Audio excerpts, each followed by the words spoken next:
Si tu t'es marié, tu n'as point péché. Si la Vierge s'est mariée, elle n'a point péché. Mais ces personnes auront des tribulations dans la chair. Et je voudrais vous les épargner. Ça, c'est Paul qui dit aux Corinthiens. Il s'adresse à qui? Il s'adresse aux gens qui voudraient se marier. Il parle aux gens qui se sont mariés. Il parle aux gens qui sont destinés à se marier. Il leur dit, vous aurez des tribulations, mais pour vous épargner cela, je dois vous parler. Peuple de Dieu, ce matin, nous sommes honorés. Nous sommes venus honorer Zaina et Makolo. Mais aujourd'hui, Dieu qui les a mis dans le lien de mariage, vient nous donner une leçon. Il veut que nous puissions aussi apprendre, nous tous qui sommes ici. C'est pour cela, la prédication de ce matin ne concerne pas seulement Otis et Tendresse. La prédication de ce matin nous concerne nous tous qui se sont déjà mariés. La prédication de ce matin concerne aussi ceux-là qui ne sont pas encore mariés, parce que c'est là l'institution qui les attend tous, des peuples de Dieu. Il y a une tribulation, il y a des tribulations dans les mariages. Nous allons rencontrer cela. Tout comme nous avons déjà rencontré cela, et même les couples s'y vont rencontrer. Et moi, je ne suis pas un prédicateur de la parole de Dieu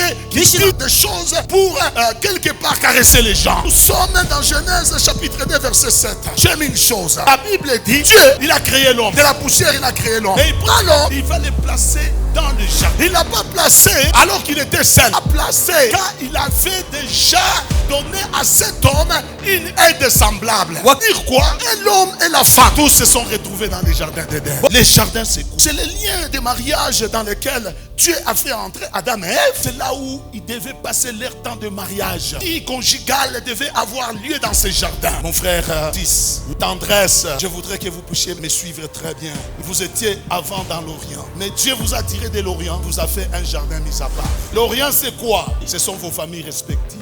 Dieu veut créer vous un jardin qui est propre à vous deux. Et dans ce jardin, Dieu vous rendra productif. Vous aurez des enfants. Dans ce jardin, Dieu vous bénira. Il y a un projet de bénédiction matériel tout comme spirituel. Il va vous donner le jardin. C'est très beau. La femme a vu un serpent apparaître dans les jardins. C'est serpent-là, qui est l'image du diable, il a trompé la femme. Il a trompé aussi l'homme. Et l'homme et la femme ont été trompés. Le serpent, il est dans le jardin. Quand tu as un beau jardin, fais attention. Pourquoi? Parce que le serpent est là. Dans le jardin là où vous voulez entrer, Dieu veut attirer votre attention. Que le diable est là, que le serpent est là.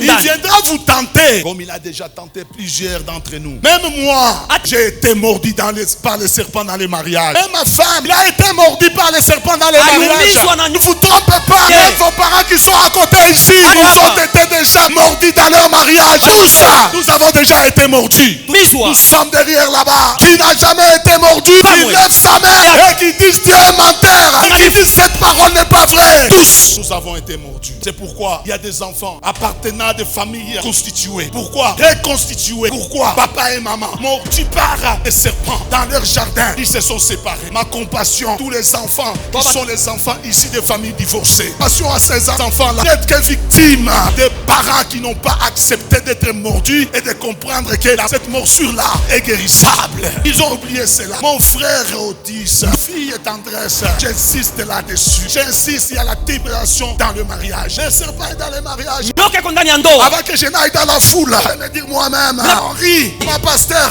le serpent est dans les mariages. Pasteur Olivier, le serpent est dans les mariages. Parrain, le serpent est dans les mariages. Le jardin dans lequel Dieu nous a placés, c'est un jardin très beau. Il y a des jolies fleurs, parfois enviées par les autres. Je peux voir le monsieur passer dans sa voiture. Il est en train de passer dans sa voiture, en train de monologuer lui-même. Je pense que non, il a mis de la musique à l'intérieur. Il a eu un problème avec un serpent qui a visité son jardin. Écoute, je voudrais que tu me regardes.